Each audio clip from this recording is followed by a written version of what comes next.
IVM.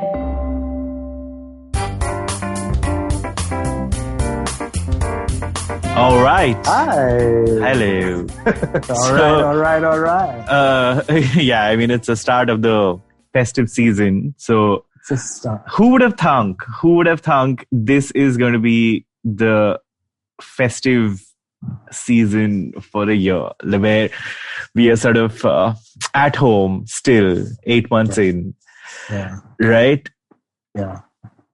I mean, at the end of the day, it's right now, like Calcutta is buzzing. I mean, everyone's like, Shopto Ashtami. Am I saying it right? You're saying it completely wrong. Like, absolutely wrong. Shoptoshma. Yeah, no, don't even do this. People will come and Oh my God. ban you from Bengali food going forward. I make my own Bengali food.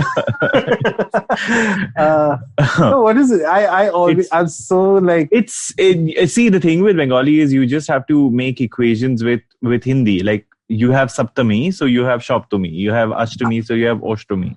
That's why I said what I said. But You said isn't that what Shoptoshtomi. That's not a thing. That's like nothing. That's Shop till you drop. sure. Okay. But, Which is what people have been doing. No, what I was trying to say is I'm culturally super ignorant about the festival. I know a lot of stuff happens because I follow a lot of Bengali boys. And I know how Calcutta is a buzz with like food, pujo every day. Yeah. There's something that happens. I'm assuming it's like a Bengali Navratri for 9 days, a lot of like pandal hopping. Am I right? So it's literally starting this time of the year till like New Year. Everything comes to a standstill, like literally, because if there is a place which really you want to see like the festive season, it's Calcutta, it's West Bengal, because even so right now, if I had to wish you, do I say happy what? No, it's called Shubho Vijaya, which is today is so it's like Dasera. Yeah, is called Vijaya Dashami or Bijaya Dashami. So we greet ourselves. I was so confused because so many people in my inbox will be like, "Hey Farhad, happy Dashera," and I'm like, "Wait, are you supposed to say happy Dashera to you too?" I mean, honestly, I'm a little awkward like that. So here's the thing: like I'm okay with whatever someone wishes. Like yesterday I received like some 20,000 wishes for Dasera, and I'm like, that's people just wishing. So I'm not going to sit and disseminate that. The way to wish it. I meant in terms of appropriateness. Like, that's if someone's wishing me, all you have to do is say, "Oh, to you too," But like sometimes what happens, like take a Good Friday, which is actually you can't say Happy Good Friday. Yeah, you can't say that. Yeah, like I remember when I was a kid. Okay, I had a Muslim friend, and I remember I had wished him Happy Muharram, and he had. Oh my God! This was when I was like 7 years old, and he had said it's not a happy occasion, so don't. So I said, So that kind of ingrained in me the sensitivity of any festival. So since then I've been very, very same. Even being Parsi, I see you heard of pateti. No. Pateti is like a common, like a lot of people, and they say happy pateti when actually it's not a bad this. It's supposed to be 7 days of introspection. So it's not really like a happy. Yeah, it's not a mourning. It's not a sad thing. Yeah, but got it. Again, because we had a holiday in school for pateti, because again I was in a Parsi school, so a lot of people would be like happy pateti. And I wouldn't correct them because I myself, until 2-3 years ago, I did not know, oh wait, pateti means 7 days of introspection and just like looking in and where are you in life and basically are you a good human being basically. Got it. And what came out of it? Oh boy. I sometimes think I'm so self-involved. I'm so tired of being so self-involved, like there is nothing I do. And under the guise of, this is me taking care of myself for the first time in life. This is for the first time I'm thinking of myself. I'm thinking on one level, it's such a grating feeling. Like it's such a confusing feeling Because on one level, I'm constantly like, wow, is this self-love? Am I finally fully in tune with who I am? I love myself. I love my body. I love my this largely. There are still moments and days where I don't. But this is the most I have valued myself, you know? And then there are days where I feel like, holy shit, the only person you think about is yourself. Is yourself. You know? But I mean, so that kind of brings me to the topic that I want to talk about. That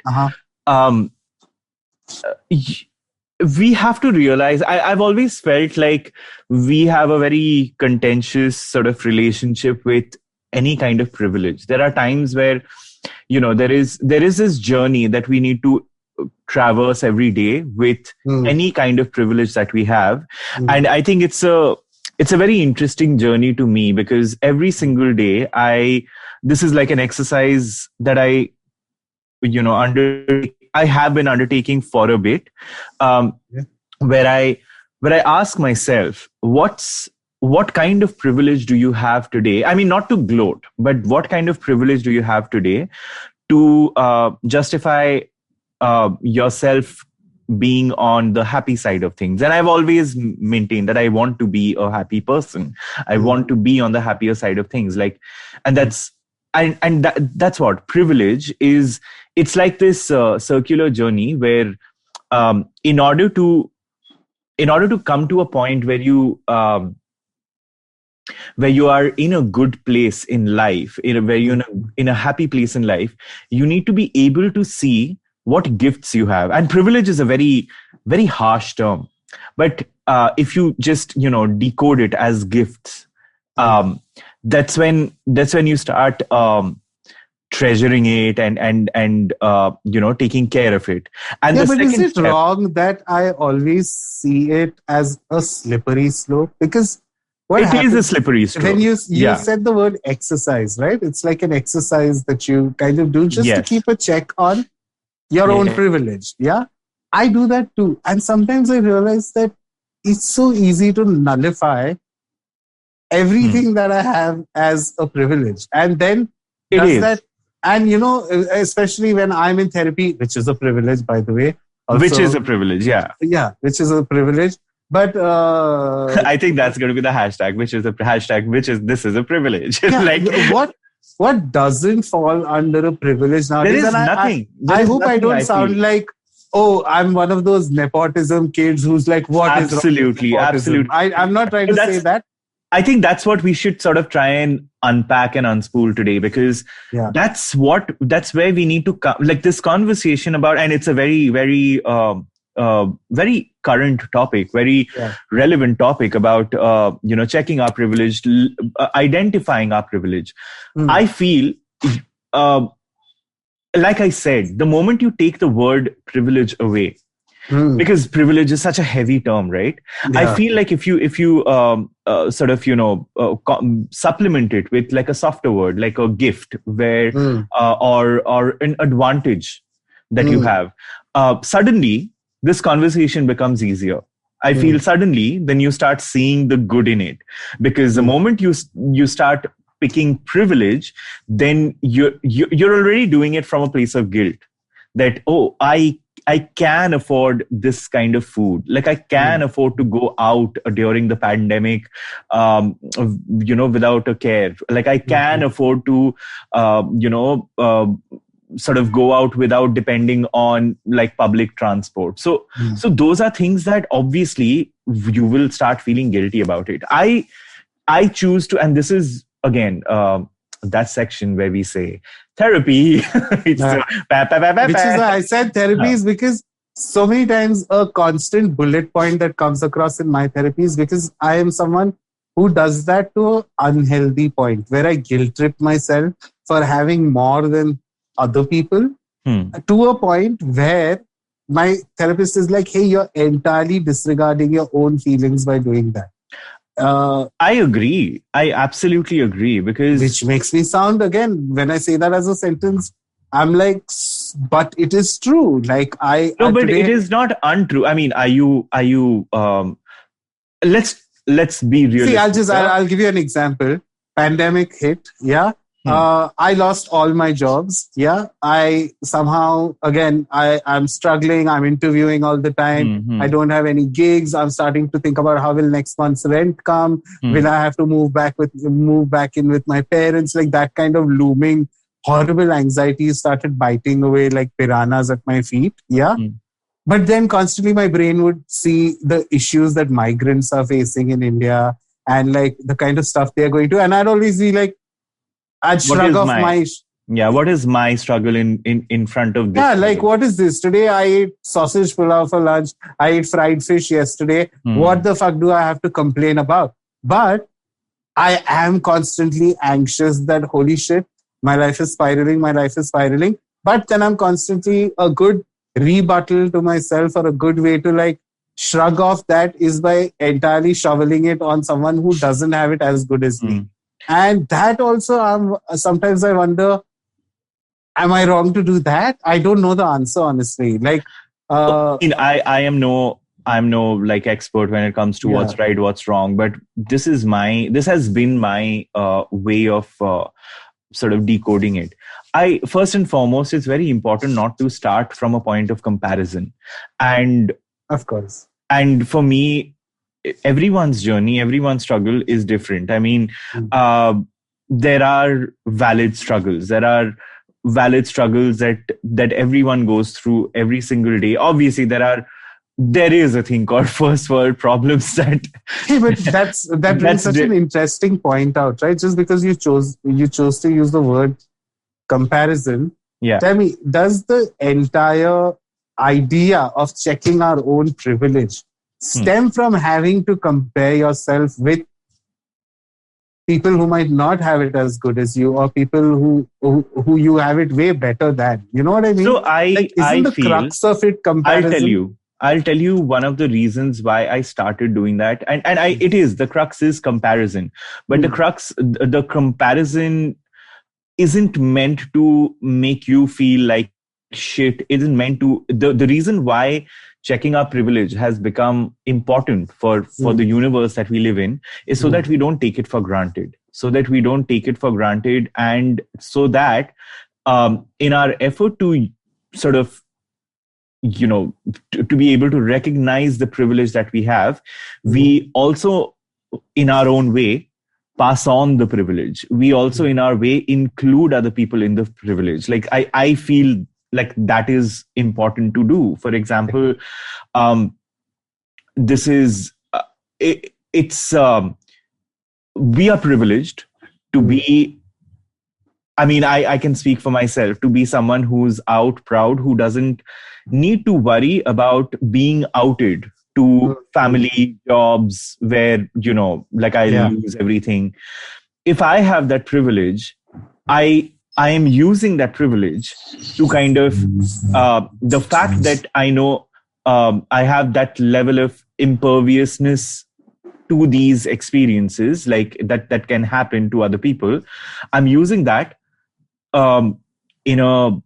on a medium like this, where I can voice my opinions, where I can really bring light to things that really no one talks about. I mean, we've talked about fisting and we've talked about, I mean, I don't want to make light of the situation, but we've talked about things that really no one else talks about. And that, for me, is a result of me checking my privilege and using my privilege in a way.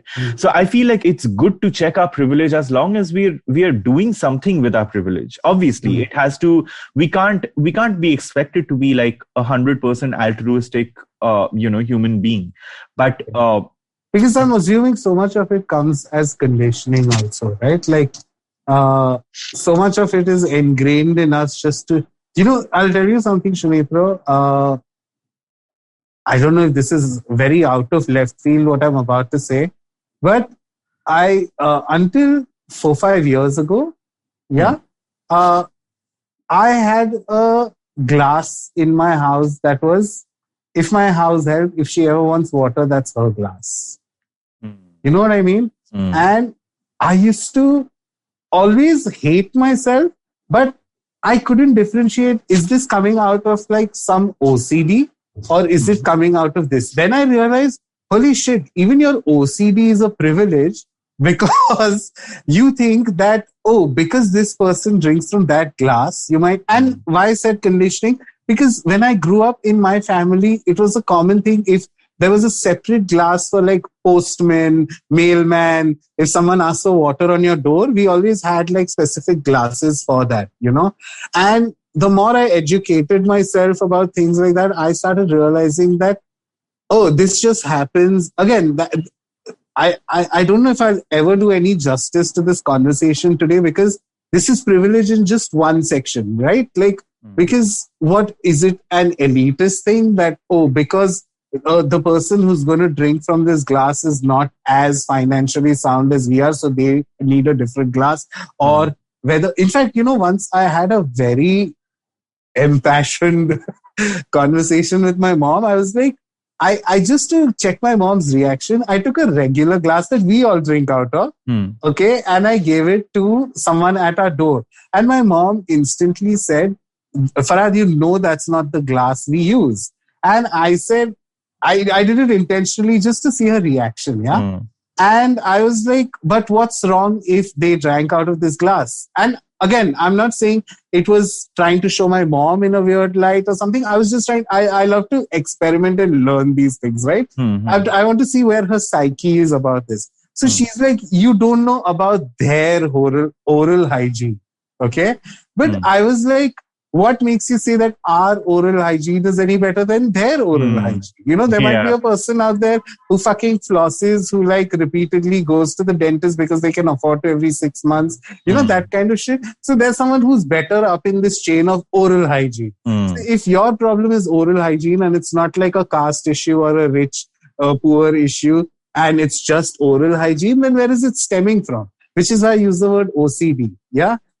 She put it in my head that, no, different people should have different glasses. Even right now, as I live in a flatting situation, I have 2 flatmates. We all, and I'm the one who made that division for some odd reason, we all have our own water bottles. But that's because I always felt it's because like I see them drink water and I'm like, they literally smooch the bottle and, you know, like glug, glug, glug, glug, you know, and I'm like, no, I don't want to drink from someone who's like made out with a bottle there, you know?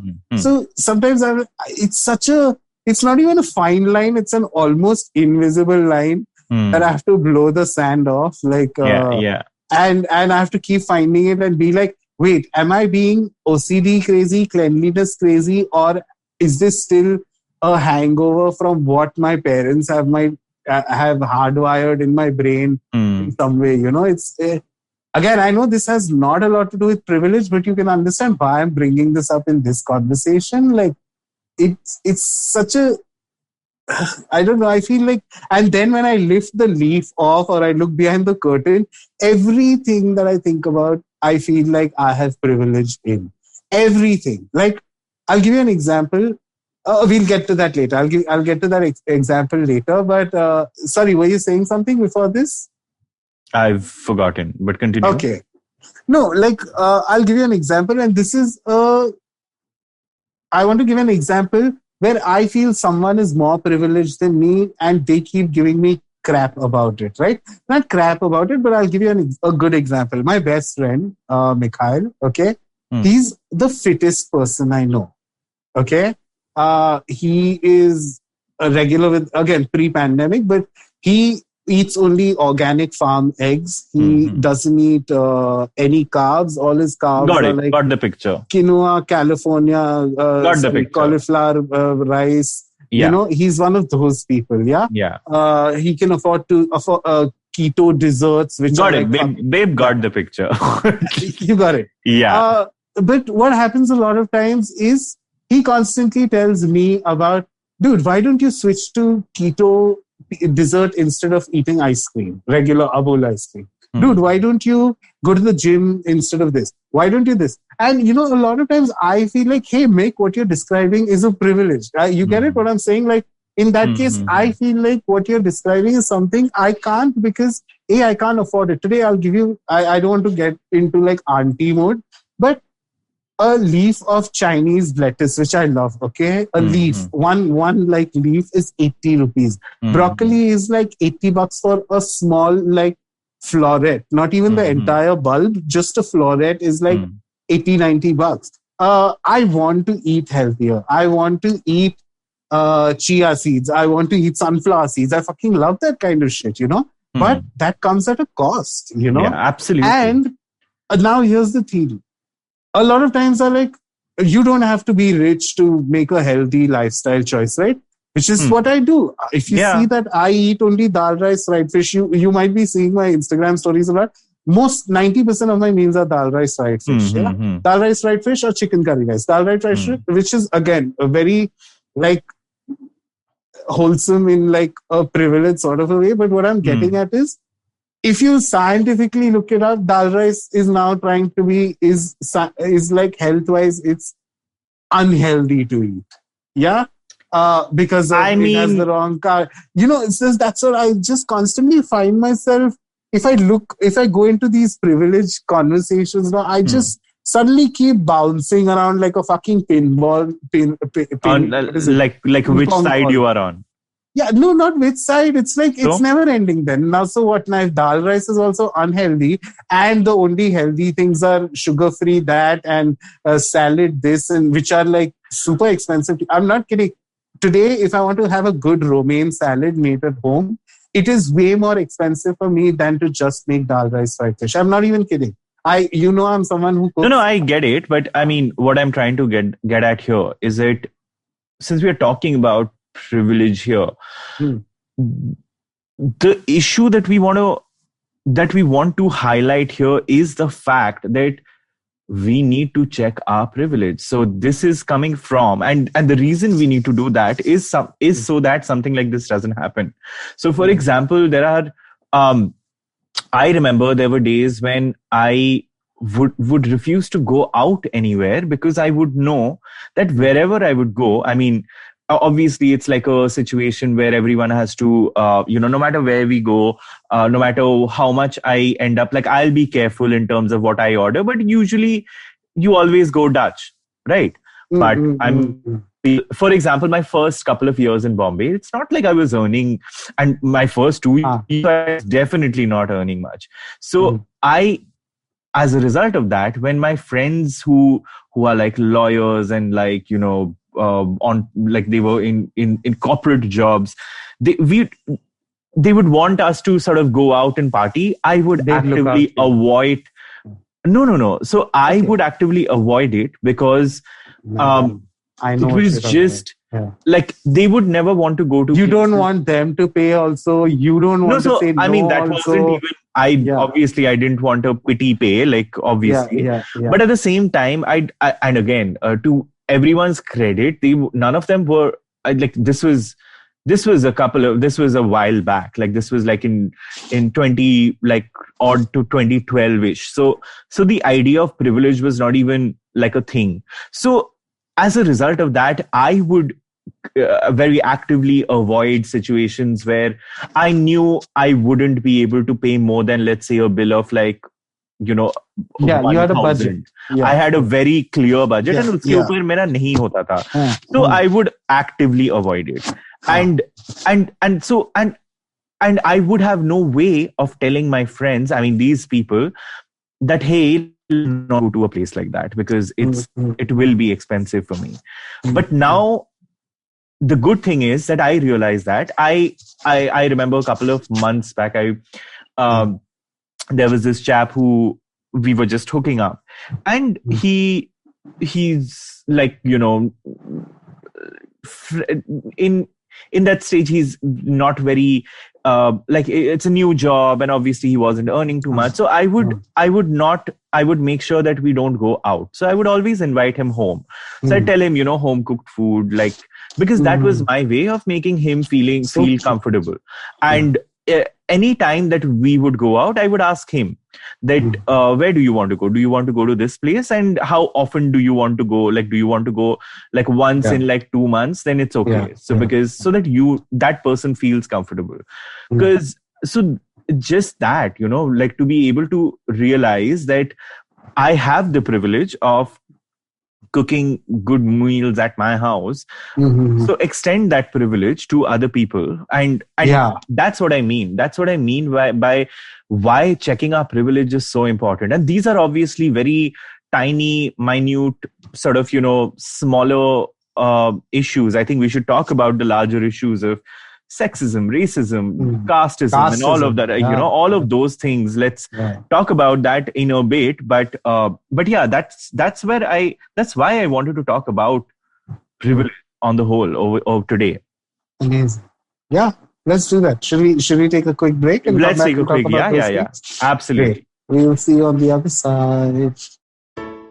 Hello, everybody. Welcome to another great week on the IVM Podcast Network. If you're not following us on social media, please do. We're IVM Podcast on Twitter, Facebook, and Instagram. I want to let you all know about 2 new shows that we've launched this week. The first one is Millennial Athlete, hosted by Tanvi and Shlok. Both of them are, they spent their life playing badminton, and they know a lot of athletes, and they want to talk about the particular challenges that athletes face. Really, really great conversations. Do definitely check that out. The other show that I wanted to mention to you that we launched this week is Non-Curry. Non-Curry is a show about it's about food and the history of food and the economics around food and its consumption and all that kind of stuff. It's a really, really interesting conversation. It's hosted by Sadaf, Sunetro chef and former MasterChef India finalist, and Archit, who is a researcher who writes on behavioral science and economics. Definitely worth checking out. Besides that, we had a great week as always, right? Great stuff on all the normal shows. Do check those out. But with that, let me get you back to your show.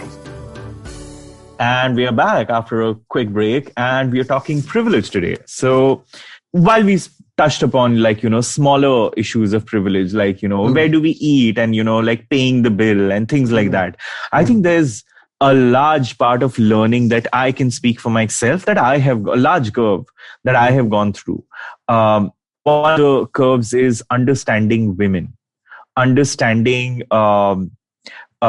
challenges that women go through, which men will never be able to understand unless and until they have active conversations with women. Because the issue is that no one. I mean, sex education and gender orientation and education is so poor in our society that the only thing that happens is women are taken into a room when they're kids. They are told, do A, B, C, D, E because you need to be a good girl. And that happens behind closed doors. And that's it. That is it.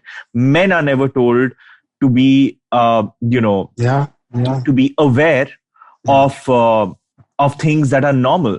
And I'll give you an example. There was, back in college, I remember there used to be debates in class between, not just class, there used to be debates on whether women should be allowed period leave. And I'm like, today I look back and I think that was even a topic of a debate. Are you kidding me? It's like saying Hitler was a bad man. Let's debate on it. That's not a debate topic. A debate topic is something that has that you can't come to a conclusion on. It's a given. So the idea was that if we are talking about gender equality, then men have certain disadvantages and women have certain disadvantages. If men are, and today, over time, because luckily I work with a lot of women, I'm so glad that I have the ability to kind of see that this is absolutely not okay. That and this is just like a drop in the water. It's a drop in the ocean where what I'm talking about. I'm talking about, just a very physiological process that let's say a woman's body goes through, and being allowed to kind of, just rest. It doesn't make them inferior workers. It doesn't make any woman, in fact, if anything, maybe I'll get bashed for this, but women make sharper, colleagues than a lot of men that I've seen. So that was one of those times in my curves that I've learned over time, where I feel, fuck that, change your orientation, change your way of thinking. That was one. Then I remember I had a friend in college. We used to spar very, very healthily on a lot of topics and issues, and I've grown because of that. So randomly, there was this one day when we were talking about. So I'm a Brahmin by caste. Okay.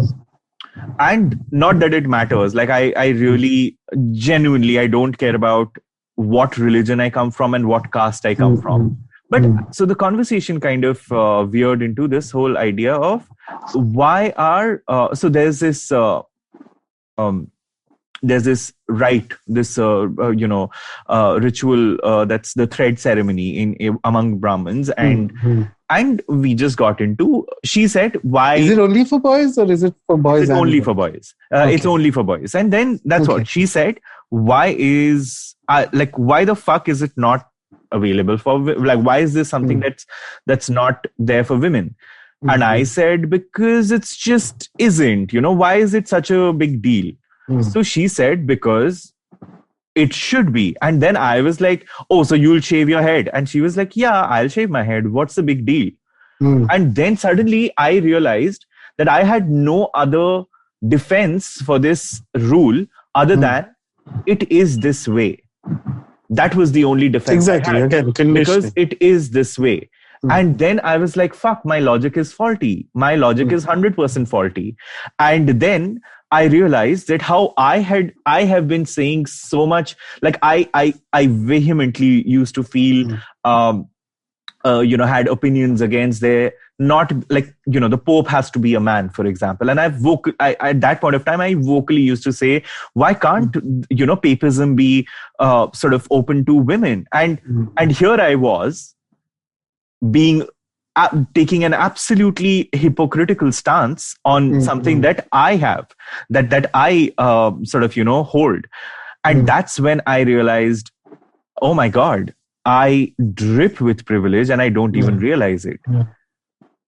I feel that a lot of times, where it's like, hey, you cannot have an opinion about this because you don't know enough about it, or you don't know. I feel that a lot of times. In fact, since we are on the topic of, again, men versus women, like the kind of privilege we get just because we are men, there are so many times, and I don't know if this is,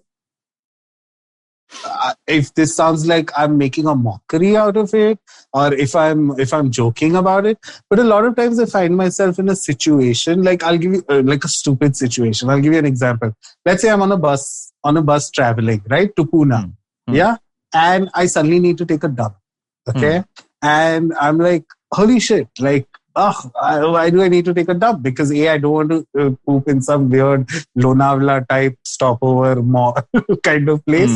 I just want to like control, and it's getting on whatever. But so many times I find myself in a situation where I'm like, at least you don't it could be worse if you had if you're a woman and you had periods also. It could be worse if you're a woman and this also.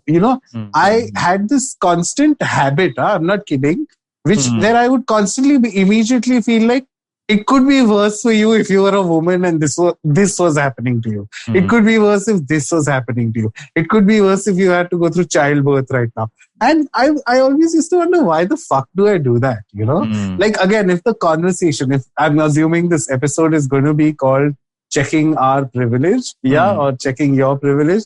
Yeah. That's where the checking part comes. Where I would constantly be like, hey, why are you doing this?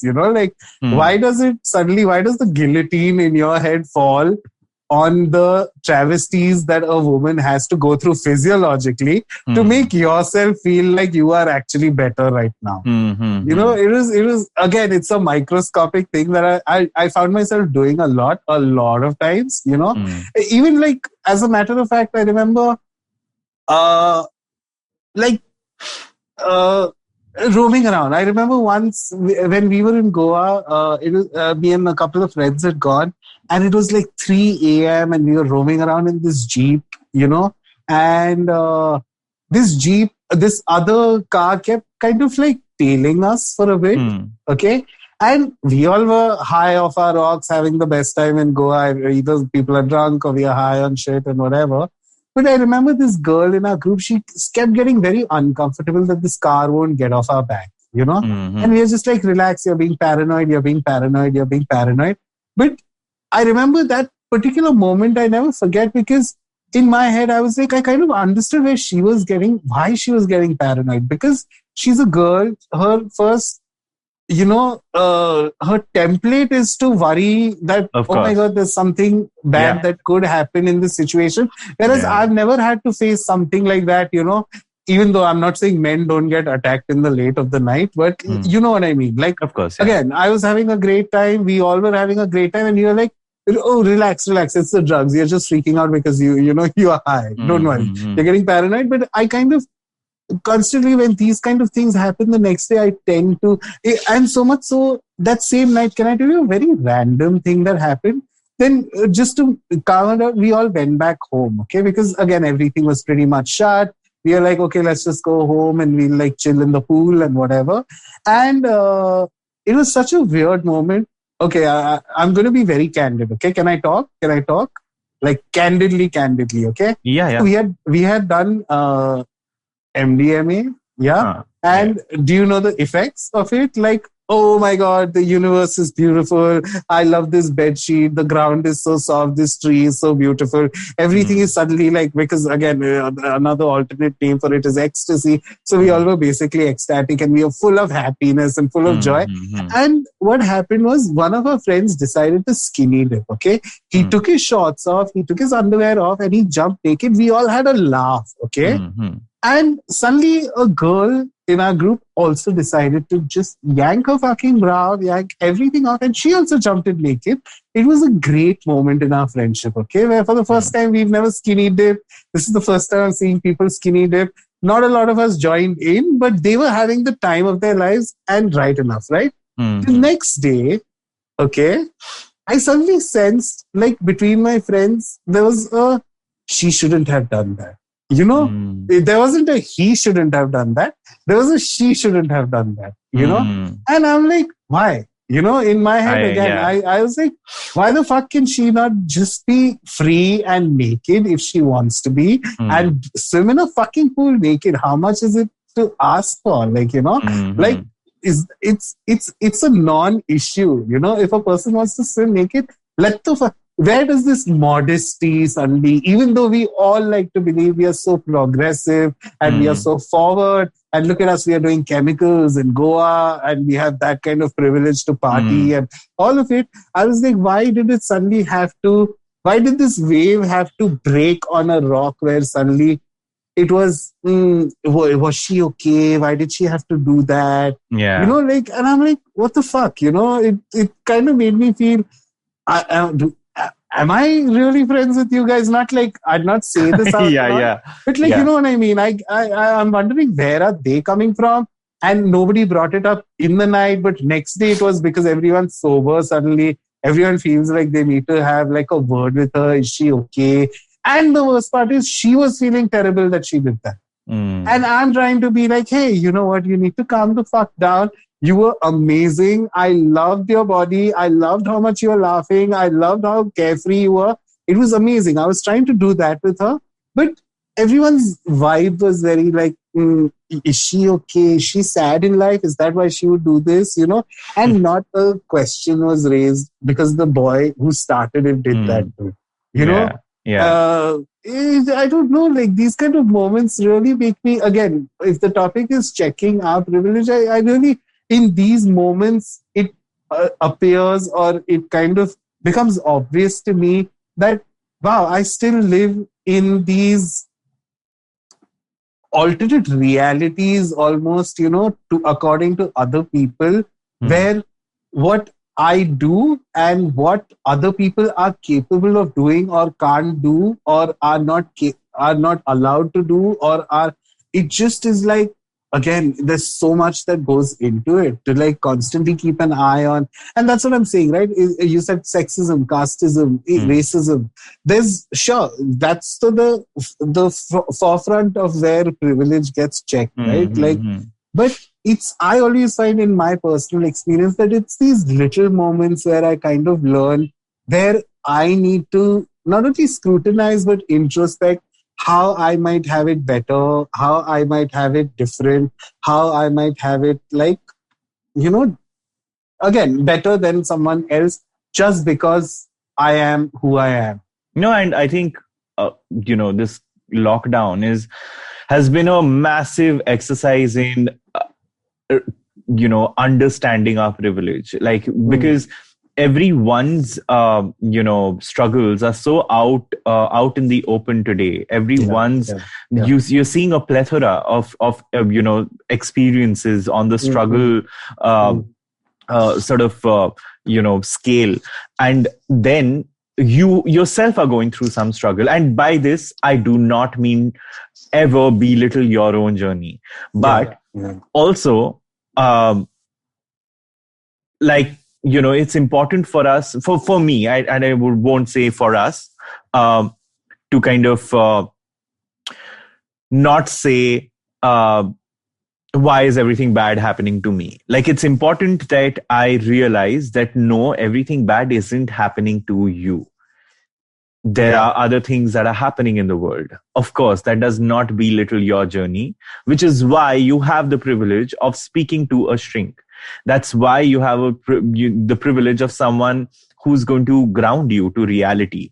And I feel like the quarantine's done that to me. And I think if we as a generation, and I'm not even talking about an entire species, I'm just talking about a generation, the millennials and younger, if we don't come out of this pandemic as more in touch individuals who realize that we crave for far more than we need and we want, and we crave for the, and there are things that we need to kind of be vocal about and sort of be a little more assertive about, rather than the little knickknacks that maybe won't even matter in the long run.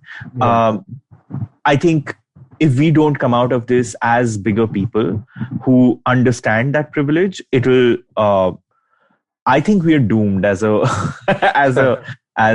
as a generation, because man, and if it's anything, kind of scary when you put the lens of therapy, right? I remember the first time during the pandemic, I had to go to therapy. I thought, obviously, again, my therapist is video calls and I can't do video calls and shit. I was like, hey, let me know when you're back at the clinic. I need to see you because my bipolar was flaring up really bad. And I'm saying this is 4 or 5 months into the pandemic, okay, where I actually physically went, and I remember the first thing I told him then is because I was very affected by the migrant situation. A lot of things have happened. People have died. So many things have happened during this pandemic and coronavirus. But for some odd reason, I was constantly finding myself tuned into what is happening to the migrants, because it wasn't happening in any other country. It was happening in India, where suddenly people had to walk for like thousands of kilometers, and children are crying on highways. And I don't know why. And I try to, on one level, my therapist is like, just avoid news right now, and I'm like, but that is ignorance. But then I'm also feeling terrible, and I'm doing this thing where, I have it better, and then I'm belittling my older, all of that. But what you say in some level, what you're saying in some level scares me to my core, even because then when I dig deeper, right, am I okay, there are so many sentences that it's like a fill in the blank. Is it privileged to blank? Okay. So for example, is it privileged to have a bipolar disorder and get help for it today? Just you hear me out where I'm coming from, right? I have bipolar 2 disorder. I've been very vocal about it repeatedly. I have suicidal ideation. And a lot of times I pride myself in the fact that I am better than the previous generations or the generations before me, is because I'm probably the first person actually getting help for it, and I'm trying to stop this beast from passing on in whatever way. Like, I'm trying to stop it in its tracks with me. It ends with me, basically. Yeah. But so many times I'm like, how did people before me who did not have access to therapy, or who did not consider therapy, who had these very issues? I'm sure for centuries before me, people have gone through suicidal ideation. Yeah, but have you come to that answer? Have you come to that answer, or have you sought that answer from other people? I haven't. So here's the thing. I mean, privilege is never you in isolation. Privilege is you in comparison to and to an act. As a collective. Yeah. No, more than a collective. I mean, sure, like the fact that you can is like you are privileged to have that fact, but do you what you do with that privilege? Do you shove it in people's faces? For example, let's say someone who's not as economically sound as you are, do you and let's say they are going through something, do you tell them, boss, now this is on you because you haven't gone through therapy? Do you say that? Then that would be an abuse of privilege. Never. Sorry? Never. I would never say that. Exactly. But at the same time, would you guide people to, like, if you have the privilege of knowing what mental health, like for example. See, we're even doing the show on Sunetro so many times. One of the most common messages I get is, can I get your therapist's number? Or do you know any therapists, for especially people out of Bombay? Yeah. A lot of times. And I always share, I have a saved document in my Instagram, in my this everywhere, where it's a free list of free to nominal amounts, right? Exactly, like today I pay around 2,000, 2,500 per session. That's great, right? That's what, like, so that's great, because for us, that's where we realize that while we have the privilege of doing something, it's important to kind of stretch that privilege to someone who might not, in our own little way, in our own very little way. I'll give you an example. And again, I do not want to sound like, oh my God, this guy so privileged is doing the smallest thing, creating like a... So I've always, like, because this year particularly, no appraisals, nothing. In my head, I was thinking that what am I looking for in my job? I mean, if I'm not looking for an appraisal every year, I mean, I'm talking about year-on-year growth. That's one of the things that we all look for. And now, who am I employing in that's not in my sphere of, like, say, professional ambit? That is my domestic help. And I started comparing situations. So, I started thinking of, like, what would, like, if there is an appraisal, I always look at my performance, and I demand like a certain amount. My domestic help she is so shy. She never has a money conversation. So as a result of that, for me, with respect to money, now it's my responsibility to now make sure that every single raise that I give her is high enough a raise so that she doesn't feel cheated. That is one point. The other point, now I realize, is why does she need to come and work at my place every single day? Do I need the house clean as a single man living in a house? Do I need it clean every single day? That, like, for example, if she doesn't come a single day, will the house be like in tatters? Of course it won't. So as a result of that, what I've started doing is, I've told her, in a week, you come only 5 days. Make sure that you take a Tuesday off and a Friday off. And that's Tuesday and a Thursday off. Because that gives her 2 days of rest. Maybe other people won't. But for me, the fact that I know what at a job, sort of negotiating my terms and conditions is, it's important to kind of realize that if I have that privilege, it's important not to take that from other people also. So this is just a little way in which I guess we can, pass it on, I guess, and hoping that if she sees me doing this, I'm hoping that she would demand this of everyone, and maybe there would be a day where I get it. Everyone, that will be a norm. Like, 5-day work for... But see, that's the thing. I want to fast forward a little. I get what you're getting to. A lot of times, like you said, in my case, or I understand from your case, that once you check your privilege, then what, right? Like, obviously, you extend that to either raise awareness or help someone out. That's where it factors into, which is the next step, right? After you've checked your privilege. But I'll tell you what happens a lot of times. Then this is my personal thing.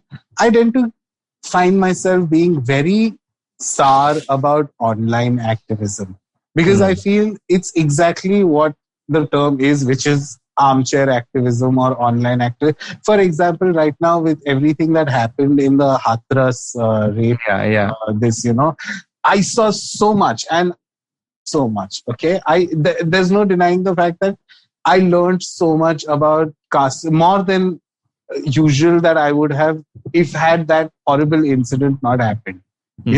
And great, I learned something about it. That's my learning from it, and literally maybe that's where it stops. My education, of course, there's tons. I could read books about Ambedkar. I could read about everything, right? I don't do that, but I know I could go down that road and educate myself and learn more and everything. But what happens is, I don't know why I suddenly start feeling like the way everyone else is like, it's all become like a social media activity, you know what I mean? How to trend, how to this, celebrities holding placards. And then I just wish that there was some sort of, in fact, I was pitching this as an idea recently to a friend, that do you think there should be a website that calculates the actual, how do I say this? The difference a certain or impact a certain thing made online, how did it translate into real life change, basically? So much so that I even told him that we could start doing these small videos where, okay, there was, let's say someone was a hardcore Narendra Modi bhakt when Narendra Modi was new, and now he's not. Can we interview someone like that? I was just thinking out loud as an idea for a show where we talk to people who have had a change of heart, basically, about something they strongly believed in. Okay. And then, because I recently saw an interview of a neo-Nazi, okay, who now actually teaches love and tolerance. And how because his whole agenda is that you look for love everywhere. Okay. And you can find love in a hate group, basically. You can be a part of the Ku Klux Klan and find love, because again, what you're looking for is not the ideals or the morals that you believe that the group has, but you find acceptance in a group. Then regardless of what the agenda of the group is, evil or good or whatever, as long as you find acceptance in a group, there will be terrible groups and there will be good groups, and there will be, that kind of differentiation will always keep happening. But it was a very eye-opening interview, this neo-Nazi, where he was like a Nazi most of his life, hating on people, everything. And now he actually conducts workshops on how to break away from hate groups. Yeah. So what I'm trying to get at is, again, I was talking about Hathras and all of that. Yeah, sure, I educate myself, but a lot of times I feel like ever since social media and online activism has happened, I feel like it is on display. Okay, it is on display all the time. About the problems are apparent and in front of our eyes, whether it's like mob lynchings, whether it's like anything that is wrong with India today is apparent and in front of our eyes, right? Journalists getting killed, this happening, that happening, things like that. And then I feel like it just becomes like this big snowballs into this big thing online, which kind of becomes a hashtag, and then it's gone. And I don't know why I constantly find myself dissing that kind of ideology. And I don't know, I'm not trying to look for an answer by saying all of this. Maybe someone who's listening again can. Dude, by the way, I have to say, so many people on our last episode, so many people actively took to the conversation that we had last week and tried to present their point of views to us. And it genuinely made me feel like our previous episode was the best episode again. I agree. And I hope that this is also one of those episodes where people join in on the conversation and tell us, sure, this is what you don't know about privilege. This is what you know about privilege. This is a privilege. Is me being able to be on Zoom right now on a Monday evening in a world where millions of people are unemployed with you, you know what I mean? Like to have this podcast episode recorded and be put on Spotify and Amazon. Is that a privilege? You know what I mean? Like, what is not a privilege? What is a privilege? I would love to be educated because... No, so that's what, Farhad. I think, yeah, that's a very good point. I think, every single time we bring that point up of what is privilege, we are belittling the main issue of separating privilege from the person. Because what happens in the world is that people misuse and abuse their privilege, or they don't use it properly. We don't use our privilege properly, and I think that is the crux of the power and the problematics of any privilege out there. Because the more we say, is this also privilege? Because what's ending up happening is there is someone somewhere who's rolling their eyes saying, fine, we can't have anything good in the world. And as a result, there is another person who has shut themselves down to someone's struggles that doesn't relate to them anymore. And I don't want that to happen. It's so important for me to make sure that this idea of privilege is, like I said, it stops becoming a loaded negative term, and it becomes something that it's like a gift that we have, and we kind of pass it on, and we can't separate it from what we do with it, what we are doing with it. And like, I think it's that. Exactly, which is why in a lot of ways I'm saying all these sentences, I'm saying all these words throughout this episode, but I hope somewhere all I'm trying to ask is, it's a little, how can I help? I really want to know, how can I help? Whether it's like I know what you mean, because there are times when I try and I'm vocal politically to some extent, definitely not in comparison to a lot of my friends, but I'm vocal when it comes to who I support, what I support, what I read up on policies. I make sure that now, after a point, when you see the kind of stuff that's happening in the country, it pushes me to just go on silence, because I'm just like, what can I say? What more can I say? What more can I do?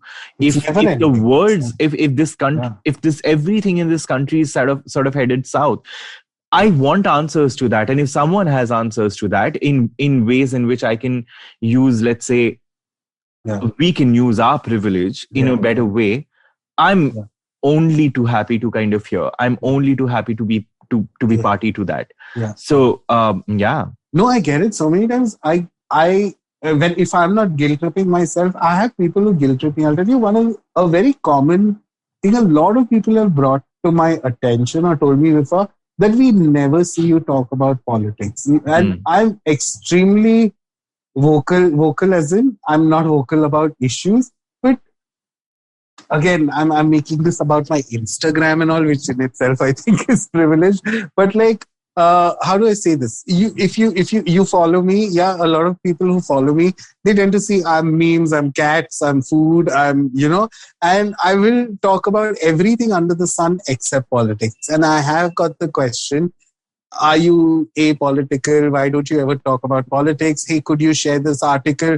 Hey, this hashtag, can you this? Hey, this is happening in Sudan. Can you? And I don't. And then there have been points where people have asked me, why don't you share that? It has reached that. And a lot of times I feel like, now I can't believe I'm about to say this, but sometimes it's reached a point where, in the starting of this conversation, how I said I'm so self-involved, that's what started this, right? I sometimes feel I'm so self-involved that to keep my sanity intact is a full-time job for me, right? For me, and a lot of times I say this exact sentence where, hey, every day that I don't kill myself, is a successful day, because I am dealing with shit that requires me to, all the little energy that I have stored in a day, even though I don't do much physically or mentally, it is required to constantly convince myself not to fucking hit the eject button on life. It's a huge part of my recovery. It's a huge part of my healing. It's a huge part of my this. So what happens a lot of times, I started even belittling that feeling. And then I feel like there is something unhealthy going on within me. Because I'll tell you lately I've been reading the statement, and I've read this exact sentence, being apolitical is a privilege. And it is true. I know what that means. Because if I am a part of a system, if I was born in a world where there are governments and there are systems and there are everything is in place, and if I don't have an active voice in that, I am somehow choosing to be silent about certain things and certain things that are happening. And dude, I will fucking make myself feel like shit if I go down that road. Yeah. So what I try to do is, my thing has been simple, that great, there are a million people in everyone's feeds who are talking about the issues, who are talking about this, who are talking about that.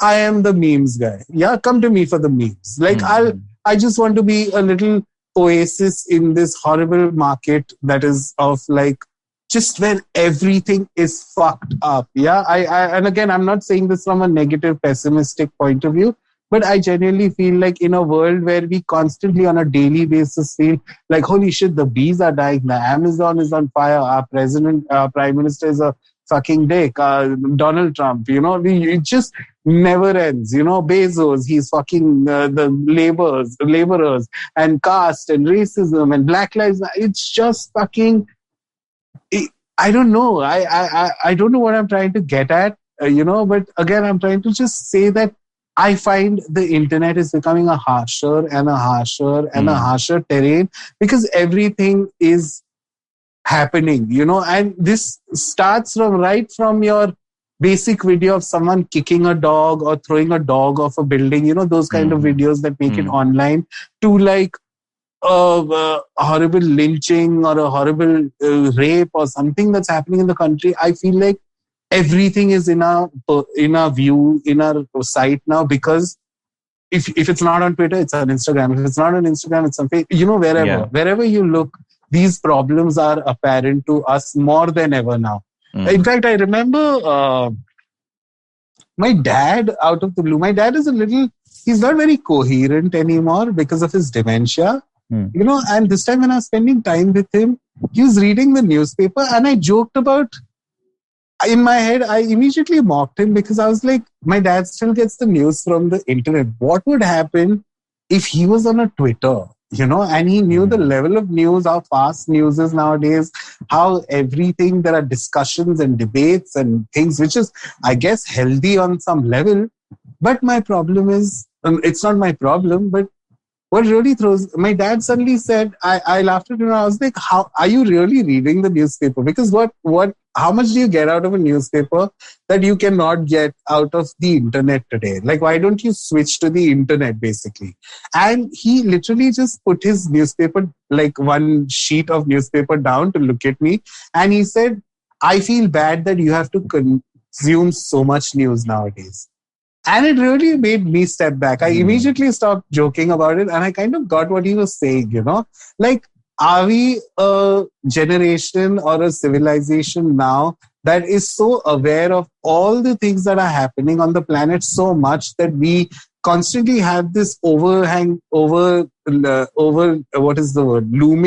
sense of doom and apocalyptic and, oh my God, we all are fucked, climate change is irreversible, everything, like. Yeah, but I don't think it's that much news. I think it's just the fact that you but don't know much. What is true and what is not. That is what it is. And it's not even news, right? Sometimes even like the content we consume nowadays, right from, think about this David Attenborough's new documentary, right?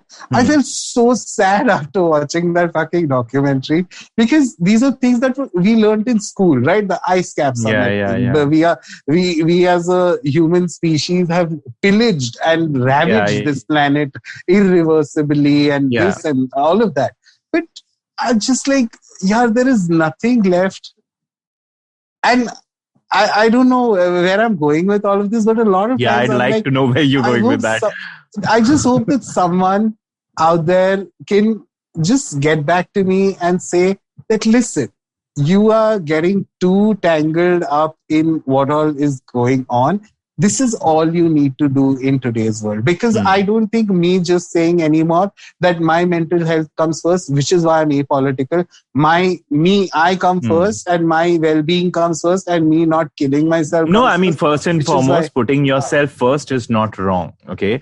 But however, like I was saying, I think sometimes we know how while taking care of ourselves, we can contribute to the society, and sometimes we don't have a manual, and that's what I think. Let's chat about that.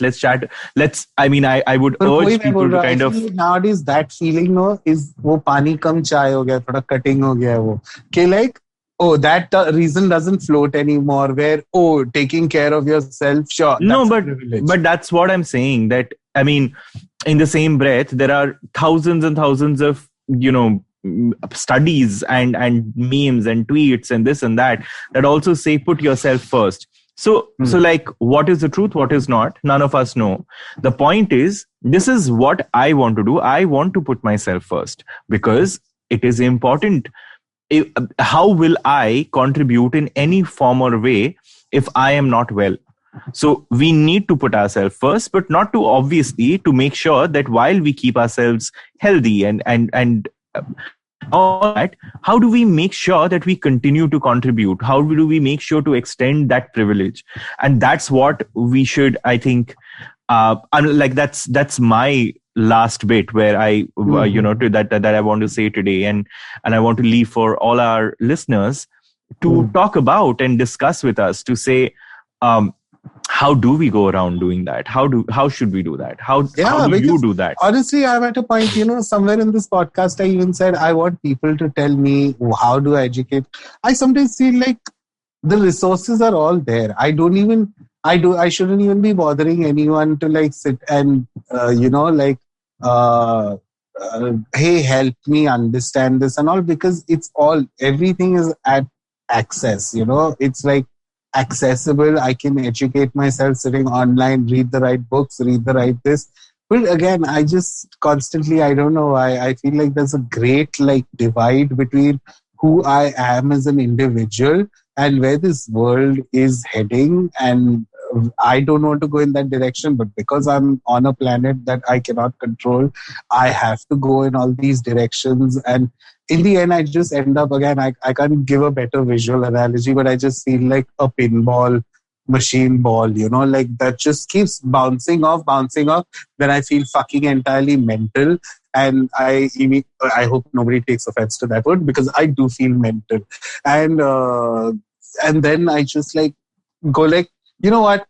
I'm mental. I need to take care of myself first before I do anything else, before I'm active about anything else. So until then, I cannot be bothered, which is a privilege. So I don't know. I just feel like it's like one of those inception conversations. The more I dig, the more it's not even, it's a cyclic thing, where I feel I need to take care of myself first, but then I'm avoiding an issue. Avoiding that issue means I'm feeling a little crazy because I'm not doing enough, which makes me feel like I need to focus more on myself because I'm feeling crazy. It just like goes in like a whirlpool, every time. And I hope it's again, I know the solution is not something I need to look for externally. In the end, if I am in any way, shape or form capable of helping anyone in need, right? Like, right from the, I don't want to say underprivileged, but someone who's not privileged, or just even if it involves educating someone about a certain thing, I feel like that's the grassroots of what I could be doing in order to not only check my privilege, but to constantly do something that I feel adds in this larger clusterfuck that is life. Yep. Shit. Oops. Ended on that note. And on that note, have a great life. Have a great week. I'll try. Oh God. I'll try. Last episode, again, I can't, but last episode was great. I loved it, Sunetro. I absolutely loved it. I heard it twice, actually. It's one of the few episodes. It was fun. It was a lot of fun.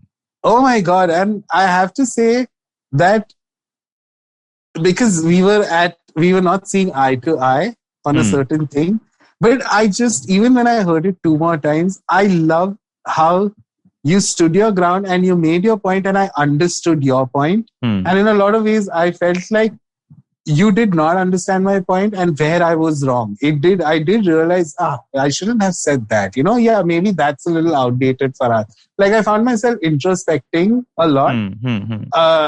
I loved that episode. I love this episode even. Like it's just so like sweet and subtle, even though it's something so so raging. Yeah. But yeah, that's that.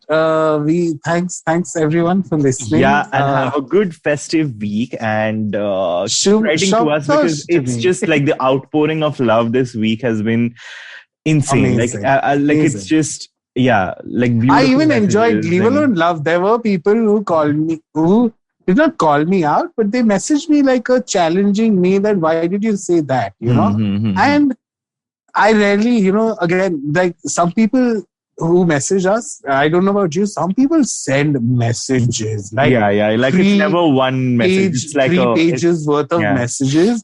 And I usually am like, I feel this pressure now. I'll have to give this person a justification that is of equal length.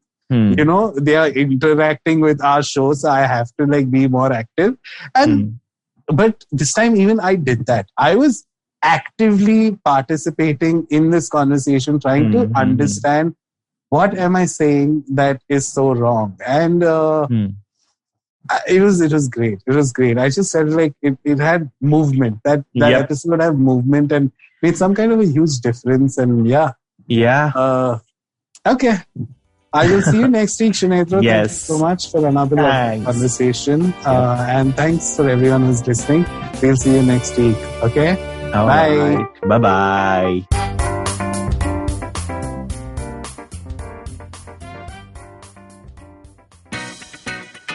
Hi guys, this is Ayushi. And I am Ritasha. And welcome to Agla Station Adulthood.